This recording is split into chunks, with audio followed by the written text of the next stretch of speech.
আপনি ই করবেন খাবারটা যখন দিবেন না, এই যে আরেকটা জিনিস দেখাই দিই, দেখেন বসে না একটা জিনিস দেখাই দিই, এই যে আরেকটা জিনিস, এই যে হলুদ হয়েছে না পাতা, এরকম যদি হালকা হালকা থাকে তাহলে এই যে রিডোমিল যেটা দিছে না, এটাও কিন্তু ঠিক হয়ে যাবে। রিডোমিলটা দিলেও কিন্তু এটা ঠিক হয়ে যাবে।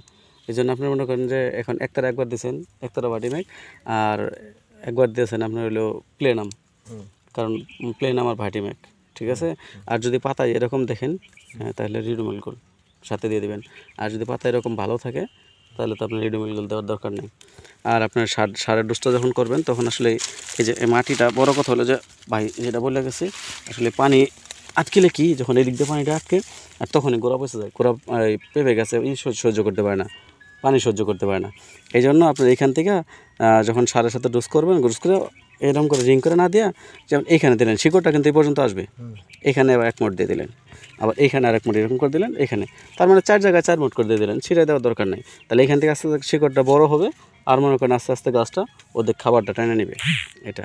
আর হইতেছে দেখা যায় অনেক সময় যদি দেখা যায় যে গাছের বৃষ্টি হলেই খালি এই জায়গাটা খেয়াল করবেন, যদি দেখেন যে পচা, আর মাটিটা যখন দিবেন তখন এরকম করে 1 মুঠ করে মাটি, মানে ওই আগে ওষুধটা দিয়ে নেবেন যে স্প্রে, ওটা এইখান থেকে ধরবেন, এখান থেকে এরকম করে যখন ঘুরে ধরবেন, এখান থেকে কিন্তু ছিটা দিক পড়বো, মানে ছুঁয়ে পড়বো, পড়লে আস্তে আস্তে এখানেই হলো, পরে একটু হালকা মাটি একটু উঠাইলেন, জোড়া একটু উঠাইলেন, উঠে এসে আর যেখানে দেখলেন যে পুরোপুরি ক্লিয়ার আসতেছে না, তাহলে তো আরেকটু চা করা লাগবো, তখন আবার যখন মাটি দিবেন তখন আবার আরেক দিন স্প্রেটা দিয়ে পরের দিন দিবেন। তার মানে একবারে যদি মাটিটা দেন তাহলে কিন্তু দেখা যায় যে মাটির এরকম করে যখন চাপ দিবে তখন ওই মাটির শৈশিকেরা দেখা যায় আপনি হয়ে যাবে, পছন্দ ধরে যাবে। তো সেই জন্য আমরা চাই যে ওইখানে যেন ওইভাবে পছন্দটা না ধরে, এই জন্য। আর যখনই আপনার বেশিরভাগই রোদ্রে এই যে আউটতেছে, এটা কিন্তু ভয়ের কিছু নেই, এটা কিন্তু খালি একমাত্র রোদের কারণে, এটা পুরাটাই রোদের কারণে, এই জন্য ভয়ের কিছু নাই।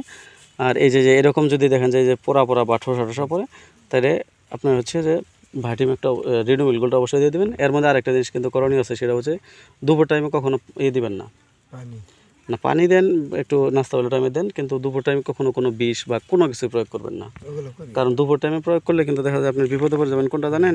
দুপুর টাইমে দিলে অনেক সময় গাছটাই হয়ে যায় পরন্ত বিকেলে। আর এই যে ডালগুলো বলছিল না, এই যে ডালগুলা যেগুলো যদি বড় হয় এটা, আর যে গাছের মাথা কিন্তু একটু বাঁক ধরে যেতেছে, হালকা করে একটু খোঁড়া দিয়ে দিন।